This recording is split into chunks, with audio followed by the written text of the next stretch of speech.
ये साल का वो वक्त है, वो महीना है जब गंदुम पक के तैयार हो जाती है और वो मनाजिर हमें देखने को मिलते हैं जिसमें सेलिब्रेशंस होती हैं, बैसाखी मनाई जाती है और अब तो सोशल मीडिया के आने के बाद मुबारकबादों के सिलसिले का एक नया पैटर्न बन के सोशल मीडिया पर सामने आता है। लेकिन इन विजुअल्स के साथ तकरीबन हर साल कुछ और विजुअल्स भी नज़र आते हैं, लेकिन ज़रा कम कम। और वो विजुअल्स ये होते हैं कि मुल्क के जो किसान हैं जिन्होंने गंदुम उगाई और अब वो उसको काट के मार्केट की तरफ लेकर जा रहे हैं, उनके बड़े प्रॉब्लम्स हैं। कुछ लगे बंधे जुमले दो चार रिपोर्टों में हमें मेन स्ट्रीम मीडिया में सुनने को मिलते हैं कि किसान मारा गया, कीमत जो है वो हुकूमत ने कम मुकर्रर की, वगैरह वगैरह। आज हम इसी मौजू को समझने की कोशिश करेंगे कि ये क्या मसला है कि किसान हर साल जब भी उसकी कोई फसल पक के तैयार होती है और मार्केट में आती है तो एक जुमला साथ ये जुड़ा होता है कि किसान मारा गया। और इस टॉपिक पे हम बात करेंगे खालिद भट्टी साहब के साथ, जो मेरे साथ इस वक्त जूम पर मौजूद हैं। बहुत शुक्रिया खालिद हमें ज्वाइन करने का। बहुत शुक्रिया सर इनवाइट करने का। ये जो मैंने बात की, फार्मर हर दफ़ा जो है वो यही शिकायत करता हुआ नज़र आता है पाकिस्तान का कि फार्मर से ज़्यादा ऐसा लगता है कि शेर मर गया। ठीक है ना? तो ये क्या मतलब खाम खा इनको शिकायत करने की आदत है?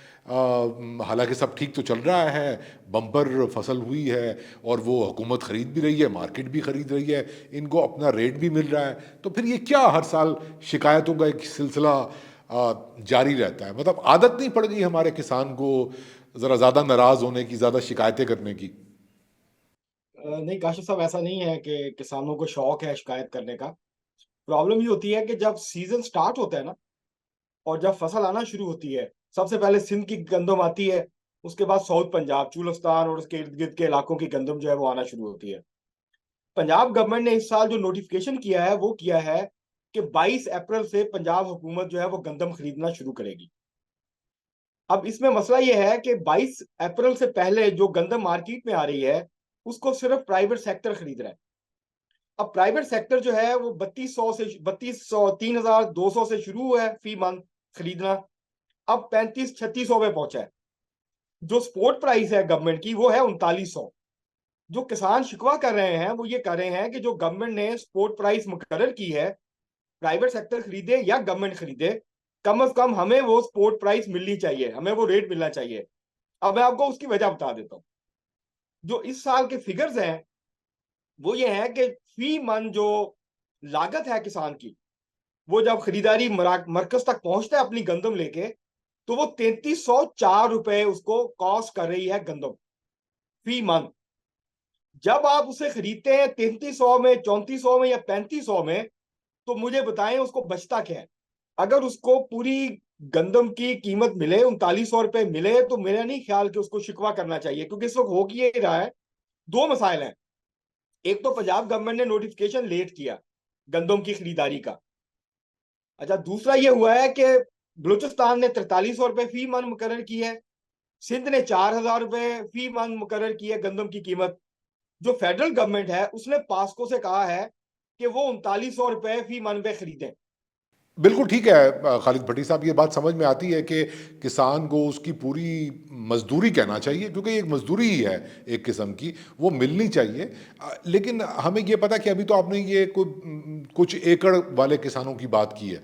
पंजाब में तकरीबन कोई 50%, 48-50% किसान ऐसा है जिसके पास अपनी ज़मीन नहीं है।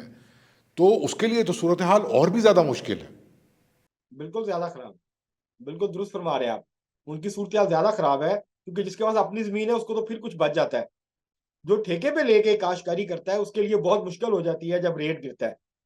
अब इस वक्त जो है मतलब अगर आप 3200 पे या 3300 पे खरीद रहे हैं या 3400 पे भी खरीद रहे हैं, तो जिसने ठेके पे जमीन ली हुई है तो उसके लिए तो बहुत मुश्किल है अपने खानदान का पेट पालना, अपनी जो सरवाइव करना है एग्रीकल्चर की बेस के ऊपर।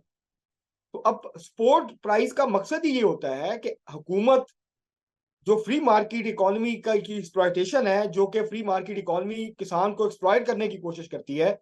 स्पोर्ट प्राइस का मतलब होता है कि एक मिनिमम प्राइस को यकीनी बनाया जाए किसान के लिए, ताकि फ्री मार्केट जो है या मार्केट उसका एक्सप्लॉइट ना कर सके किसान को। तो अब इस वक्त जो प्राइस है वो क्रैश की हुई है पंजाब में गंदम की, क्योंकि अब खरीदारी का मौसम है। और यही गंदम जो है वो 6 महीने के बाद 4,000 से ऊपर चली जाएगी, 5,000 पे चली जाएगी। लास्ट टाइम जो है उन 5,000 से ऊपर गई थी जब 6 महीने गुजर जाते हैं। होता क्या है कि अब पंजाब गवर्नमेंट इस बात को श्योर कर रही है कि जो प्राइवेट सेक्टर और जो फ्लोर मिल्स गंदम खरीदेंगी उसका पूरे स्टॉक की तफसीलात वो गवर्नमेंट को देंगी कि उन्होंने कितनी गंदम खरीदी है, ताकि वो उसको होर्डिंग ना कर सके। और जब जरूरत पड़े तो फिर जो है वो जरूरत के मुताबिक जो है वो गंदम जो है वो लोगों को मिल सके। अब हुकूमत को दो काम करने हैं काशिफ साहब, इस मैकेनिज्म को समझने की जरूरत है। एक, किसानों को एक्सप्लॉयटेशन से बचाना है। दूसरा, जो कंज्यूमर है उसको एक्सप्लॉयटेशन से बचाना है, क्योंकि वो सस्ती गंदम खरीदते हैं, फिर उसको 3 महीने 4 महीने 6 महीने होल्ड करते हैं, रखते हैं, उसके बाद उसको महंगा करना शुरू करते हैं और उसकी एक मसनूई किल्लत पैदा करते हैं। हमें ये जो इकोनॉमिक थ्योरी पढ़ाई जाती है ना, डिमांड एंड सप्लाई की, तो डिमांड एंड सप्लाई नेचुरल नहीं होती। जो बड़े प्लेयर्स हैं वो मैनिपुलेट करते हैं सप्लाई को और डिमांड को। अभी होता यह है कि जब आप सप्लाई कम कर देंगे तो जाहिर है डिमांड तो उसकी बरकरार है एक चीज की, तो उसकी प्राइस ऊपर जाना शुरू हो जाती है और वो इस तरीके से एक्सप्लॉइट करते हैं कंज्यूमर्स को। तो गवर्नमेंट ने दोनों चीजों को मेक श्योर करना है कि ना किसान की एक्सप्लॉइटेशन हो और ना ही जो है वो कंज्यूमर की एक्सप्लॉइटेशन हो, जो कि हमारे जैसे लोग शहरों में रहते हैं। तो ये दोनों तरफ से बचाना है। अब मसला ये है कि जो सरकार खरीदारी करती है उसके लिए वो बैंकों से लोन लेती है, एडवांस लोन लेती है। और वो लोन जो है वो 300 से 400 अरब रुपए का लोन होता है। इस दफा जो पंजाब गवर्नमेंट का टारगेट है वो है 2 मिलियन मैट्रिक टन गंदम खरीदने का। ये कोई मेजर जो बल्क गंदम है वो गवर्नमेंट ऑफ पंजाब खरीदती है। तो जब वो खरीदना शुरू करेगी और 3900 में खरीदना शुरू करेगी तो फिर किसान के पास ये ऑप्शन आएगा कि वो प्राइवेट आड़ती को ना बेचे, मिडिल मैन को ना बेचे, या जो प्राइवेट इन्वेस्टर है उसको ना बेचे, हुकूमत को बेच दे। पाकिस्तान को हर साल जो शॉर्टेज होती है वो तकरीबन कभी 2 मिलियन जो है वो टन की होती है, कभी इससे ज्यादा होती है या कम होती है। उसी हिसाब से हुकूमत जो है वो फिर गंदम मंगवाती है। अब प्रॉब्लम क्या होता है, किसान तो गंदम बेच चुका होता है पहले, कटाई के 1 महीने के अंदर अंदर जो छोटे किसान और दरमियाने किसान हैं वो गंदम खरीद बेच चुके होते हैं। उसकी वजह कि किसान जो है वो सारा साल उधार के ऊपर चीजें लेते हैं। मसलन गंदम की फसल के लिए जो अद्वियात यूज करते हैं उसको भी उधार लेते हैं जो छोटा किसान है, और जो यूरिया खाद खरीदता है वो भी उधार पे खरीदता है। वो रख नहीं सकता, वो उसको महंगी होने का इंतजार नहीं कर सकता। जैसी फसल आती है उसने उसको फौरी बेचना है, क्योंकि जिन लोगों से उधार लिया हुआ है उनका उधार वापस करना है। तो इसलिए जो बड़े जिम्मेदार हैं, जो बड़े फ्यूडल्स हैं, जो जिनकी बड़ी लैंड होल्डिंग्स हैं, उनको एडवांटेज होता है कि वो उनके पास सहूलत होती है कि वो गंदम रख सकते हैं, कुछ अर्सा फिर बेच सकते हैं। जी, अब मसला ये है यहाँ पर कि ये जो सारी सिचुएशन है इस दफा बम्पर क्रॉप हो रही है। पाकिस्तान की जरूरत की गंदम इस दफा हो जाएगी। जो अभी तक जो एस्टिमेट्स आ रहे हैं उसके मुताबिक 10-15 साल के बाद ये पहला मौका होगा जब पाकिस्तान अपनी गंदम की जरूरत पूरी करने की पोजीशन में होगा, बल्कि शायद थोड़ा बहुत सरप्लस हो। और दूसरा मसला गंदम के साथ काशिफ साहब ये है कि हमारे जो एस्टिमेट्स हैं वो पाकिस्तान की पॉपुलेशन को सामने रख के हम लगाते हैं। अफगानिस्तान की जो 4-5 करोड़ की आबादी है उसको हम शामिल नहीं करते उसमें, क्योंकि उनकी गंदम की जरूरत भी हमने पूरी करनी है। फिर वो स्मगल होके जाती है, गैर कानूनी जराए से जाती है, हम उसको सरकारी तौर पे एक्सपोर्ट नहीं करते। तो इस वजह से ये सारा प्रॉब्लम है। फिर हम इंपोर्ट करते हैं, महंगी गंदम खरीदते हैं और फिर सस्ती देते हैं। अब मसला ये है जो सब्सिडी है ना, IMF को ये अच्छी नहीं लगती। आपको पता मैं है कि वो कह रहे हैं हाँ, बिजली पे सब्सिडी खत्म करें, बाकी चीजों पे सब्सिडीज खत्म करें। तो इसी तरह वो गंदों पे भी कह रहे हैं कि आप आहिस्ता आहिस्ता सब्सिडी को कम करें और फ्री मैं ये मार्केट की तरफ जाएं, जी जी प्राइवेट सेक्टर को इन्वॉल्व करें। प्राइवेट सेक्टर जो है वो खरीदे ज्यादा गंदम। मैं ये भी आपसे पूछना चाहूँगा कि ये बातें भी सामने आ रही हैं कि आईएमएफ का जो प्रोग्राम है और जो आईएमएफ के शिकंजे में इस वक्त पाकिस्तानी मईशत आई हुई है, उनमें से बहुत सारी शराइतों में से एक शर्त प्राइवेटाइजेशन की भी है। मुख्तलिफ 60-70% तो ऑलरेडी हम प्राइवेटाइज हो चुके हैं, पता नहीं और कितना इन्होंने करना है। उसमें कहीं एग्रीकल्चर के शोबे को भी मुकम्मल प्राइवेटाइजेशन की तरफ लेकर जाना है।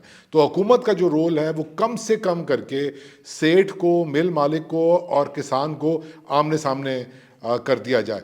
ये बड़ी एक इंसान दुश्मन किसान दुश्मन पॉलिसी नहीं है आईएमएफ की। आईएमएफ ऐसा क्यों चाहता है? क्या ये एक टूल या एक एक एक ऐसे मीडियम का जरिया रोल अदा कर रहा है आईएमएफ, जो कि फ्री मार्केट इकोनॉमी का या न्यू लिबरल इकोनॉमी का एजेंडा है?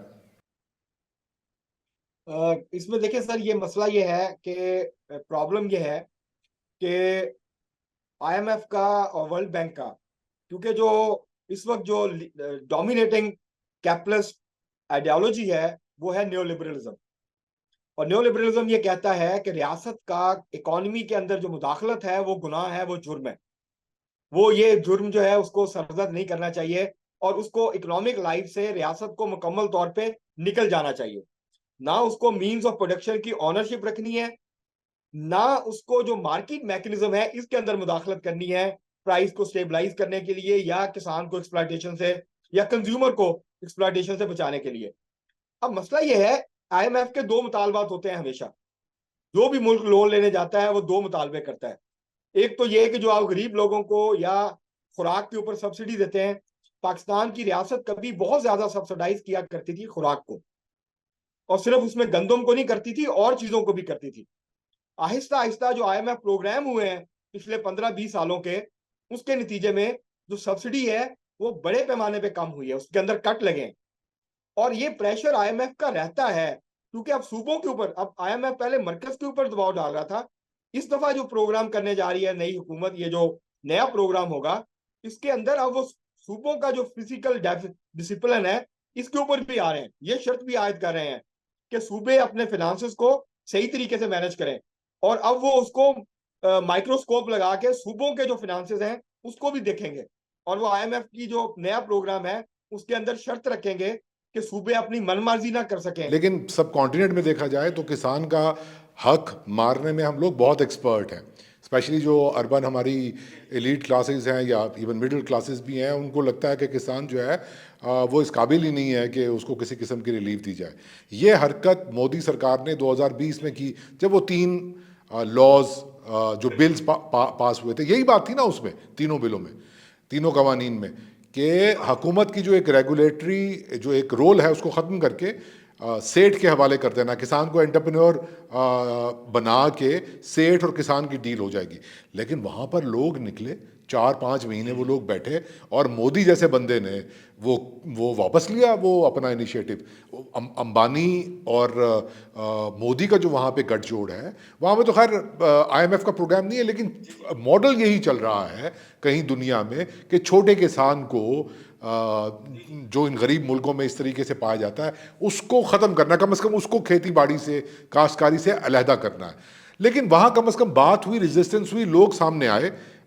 यहाँ पर तो मेरा ख्याल है कि अगर आप बात भी करेंगे कि इसको प्राइवेटाइज नहीं करना चाहिए, तो अलीम खान साहब नाराज हो जाएंगे आपसे। मसला ये है, देखें, ये प्राइवेटाइजेशन का इशू नहीं है। प्राइवेटाइजेशन तो यह है कि जो रियासत की मलकियत इदारे हैं आप उनको बेच दें, प्राइवेट सेक्टर को दे दें। ये जो मंत्रा है ना, एक मंत्रा बन गया है। आप देखिए, कोई भी ये फेडरल मिनिस्टर कोई भी बात करता है तो वो बात ये करता है, या पॉलिटिशियंस ज्यादातर बात करते हैं, वो कहते हैं कि रियासत का क्या काम है, इदारे चलाना। तो रियासत का काम जो है वो सिर्फ पाबंदियां लगाना है। रियासत का काम यह है कि वो लोगों के ऊपर चढ़ दौड़े। रियासत का एक वेलफेयर का काम भी है। रियासत का काम है कि वो बुनियादी सर्विसेज लोगों को प्रोवाइड करे। ये पाकिस्तान, मैं नहीं कह रहा, ये पाकिस्तान का आइन कहता है। पाकिस्तान के आइन में लिखा है, या आप आइन से निकाल दें। जो वेलफेयर रोल है न्यू लिबरलिज्म के तहत, फ्री मार्केट इकोनॉमी की पॉलिसीज के तहत, इस नजरियात के तहत, उस किरदार को महदूद किया गया, उस किरदार को खत्म किया जा रहा है, और सारी दुनिया में किया जा रहा है ये। अगर आप देखें इस वक्त फ्रांस में, आपने इंडिया की मिसाल दी, फ्रांस जो कि यूरोप का मुल्क है और सबसे बड़ी एग्रीकल्चर रखता है, वहां पिछले दिनों किसानों ने एहतजाज किया है दारुल हुकूमत में आके। और वो अपने ट्रैक्टर ट्रॉलियों और उसके साथ आए और अपनी इजलास भी लेके आए। उन्होंने ढेर लगा दिए कि आप हमें जो है वो हमारे लिए जो पैदावार है वो अब मुनाफा बख्श नहीं रही है। तो जब आप प्राइवेट सेक्टर पे, फ्री मार्केट इकोनॉमी पे छोड़ेंगे, मतलब इंडिया में जो मसला था वो क्या है, इंडिया में मसला यह है कि 78% जो किसान हैं उनकी मलकियत 3 एकड़ से ज्यादा नहीं है, बहुत छोटी। पाकिस्तान में तकरीबन 67% के करीब जो मलकियत है वो 3 से 5 एकड़ की है, छोटा किसान है। पंजाब में जो क्राइसिस है या केपी में जो क्राइसिस है एग्रीकल्चर का, वो बिग लैंड होल्डिंग का नहीं है, वो फ्यूडलिज्म का नहीं है, वो है हाउ टू मैनेज छोटे छोटे जो टुकड़े हैं जमीन के, 3 एकड़, 2 एकड़, 1.5 एकड़, 5 एकड़, उसको कैसे मैनेज किया जाए। ना आप मशीनरी यूज कर सकते हैं, ना आप ट्रैक्टर खरीद सकते हैं, ना बाकी जदीद मशीनरी यूज कर सकते हैं। तो ये वो प्रॉब्लम है जिसको सॉल्व नहीं कर रही, जिसकी तरफ कोई तवज्जो नहीं है।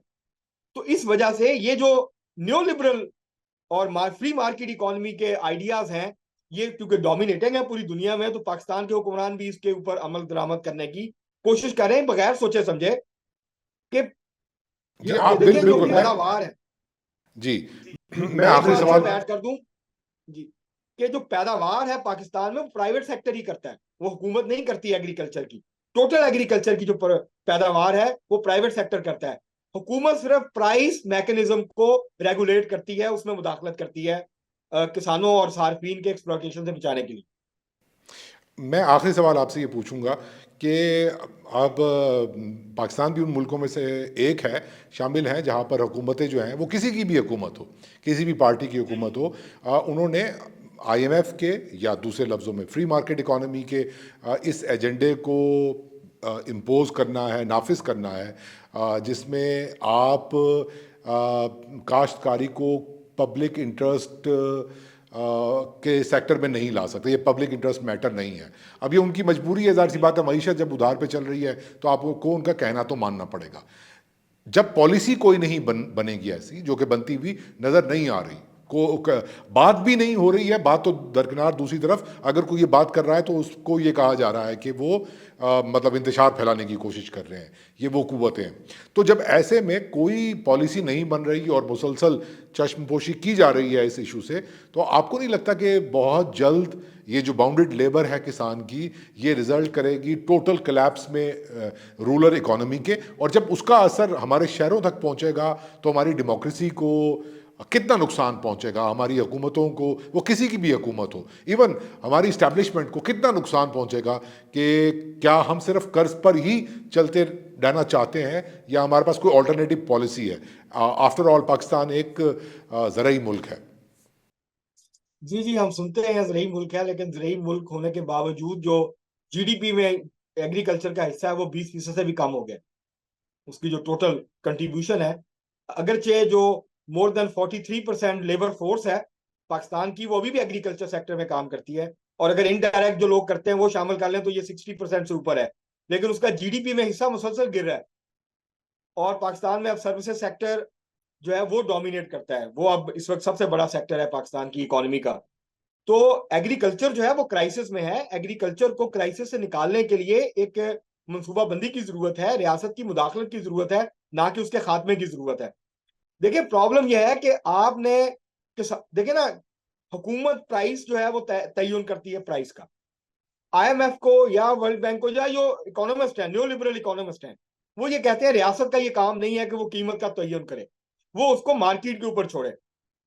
अगर तो मार्केट फेयर अंदाज से काम करती हो और वो एक नेचुरल फिनोमिना हो तो उसको छोड़ा जा सकता है, लेकिन जब एक्सप्लॉयटेशन होती हो, जब मैनिपुलेशन होती हो, और जब बिग प्लेयर्स जो हैं वो अपने सरमाए के जोर पे, अपने इन्फ्लुएंस के जोर पे एक्सप्लॉयट करते हो, मैनिपुलेट करते हो मार्केट को, उसको अपने फायदे के लिए इस्तेमाल करते हो, तो फिर आप उसको सारा कुछ फ्री मार्केट पे नहीं छोड़ सकते। मसलन जो फूड सिक्योरिटी है वो बुनियादी इंसानी हक है, बुनियादी इंसानी हकूक में से एक बड़ा हक है कि रियासत इस बात को यकीनी बनाए कि मुल्क के अंदर खुराक की किल्लत ना हो। और पाकिस्तान में गंदम जो है वो खुराक का मेन बुनियादी जो है वो जुज्व है, सबसे बड़ा जुज्व है। और अगर गंदम की मुल्क में शॉर्टेज होगी तो देखिए ना, हमें इमरान खान साहब बताया करते थे, मैं अपनी बात को खत्म कर रहा हूं, कि जी 35% के 40% बच्चे जो है वो स्टंटेड ग्रोथ है उनकी। जब पाकिस्तान के गरीब लोगों को खुराक नहीं मिलेगी, वो पूरा खाना नहीं खाएंगे, तो स्टंटेड ग्रोथ नहीं होगी तो और क्या होगा। और उसका हल ये नहीं है कि आप किसानों को और कंज्यूमर्स को जो है वो फ्री मार्केट के हवाले कर दें। उसका हल ये है कि रियासत जो प्रोटेक्शनिज्म है, जो प्रोटेक्टिव एक मैकेनिज्म है, उसको यकीनी बनाए, उसको बढ़ाए, और फूड सिक्योरिटी को यकीनी बनाए। जो पाकिस्तान में क्लाइमेट चेंज के असरात आ रहे हैं, उससे पाकिस्तान में फूड इनसिक्योरिटी बढ़ रही है। तो रियासत की मुदाखलत बढ़ाने की जरूरत है एग्रीकल्चर के शोबे में, ना कि उसको कम करने की जरूरत है। बहुत शुक्रिया अगर खालिद हमने भट्टी साहब, किसानों को बचाना है, अगर हमने एग्रीकल्चर को बचाना है। बहुत शुक्रिया खालिद भट्टी साहब। वाकई ये एक दुरुस्त बात है कि अगर हमारा किसान भूखा होगा तो कुल जहान भूखा होगा। थैंक यू खालिद भट्टी साहब, वंस अगेन नेटिव मीडिया से बात। बहुत बहुत शुक्रिया सर, बहुत शुक्रिया। Thank you very much.